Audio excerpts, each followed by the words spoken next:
Hello and welcome to the short review of the Canon RF 16mm 2.8 STM. For $350 you can expect an absolutely handy lens for all EOS R models, low weight and a fast autofocus system. Let's have a look at the body. You don't get a lens hood with it, but this one here is available in the video description for $15. Unfortunately there's only one ring. You can use this to focus or for example to change the aperture, ISO, shutter speed, autofocus field. You need a 43mm filter to protect the front element. For filming I use an ND filter, which I'll link in the video description. To switch to manual focus you need to go into the Canon menu. Flare can be very pronounced depending on the angle. It's best to use a lens hood like I have, otherwise the vignetting is very pronounced wide open. I recommend the automatic correction, otherwise there's Adobe Lightroom.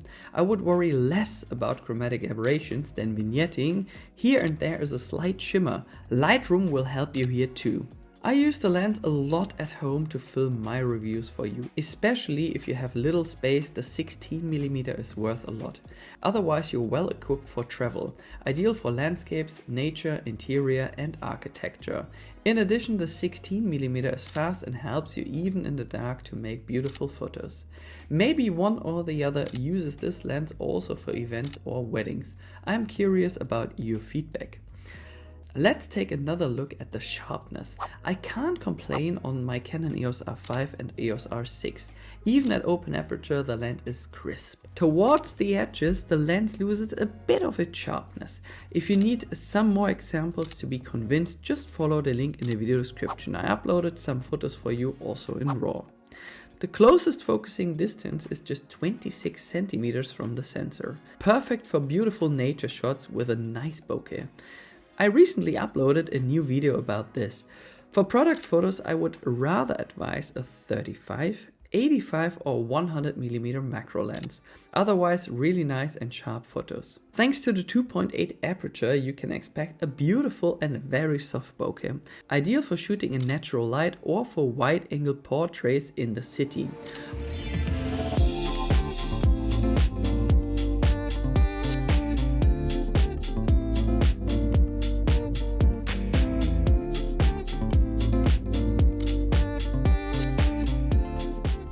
Also nice for video because you can use an ND filter and film yourself in daylight at a 2.8 aperture without the people behind you being recognized. Let's continue with filming. The face and eye tracking run along very quickly and precisely. It doesn't matter if you're filming yourself or animals. Even with the small baby cat eyes, my Canon EOS R5 and EOS R6 recognized what should be in focus. Once again, that's a small vlogging test here in combination with the Canon EOS R6 and the 16mm. At an aperture of 2.8, the sun is shining into my face, however, it's not overexposed. And I'm using an aperture of 2.8 and that's because I'm using an ND filter, which I will link you in the video description below. The closer you get to your face, the more blur background you will have. Maybe one or the other is trying to film himself using the super wide angle lens here, the 16mm, for TikTok or Instagram, and that's how it looks like on my Canon EOS R6 in 4K 50. Let's summarize. For under $350 you can get this super wide angle lens. I use it a lot for architecture and interiors or when I film myself. For events, this lens would probably be really good too. If you like this video, feel free to support my channel by buying the lens through the link listed in the video description. The sharpness, bokeh and focus are absolutely solid, so I definitely don't regret buying it. I'll be curious to hear about your feedback. Until then, all the best and see you very soon. Tschüss!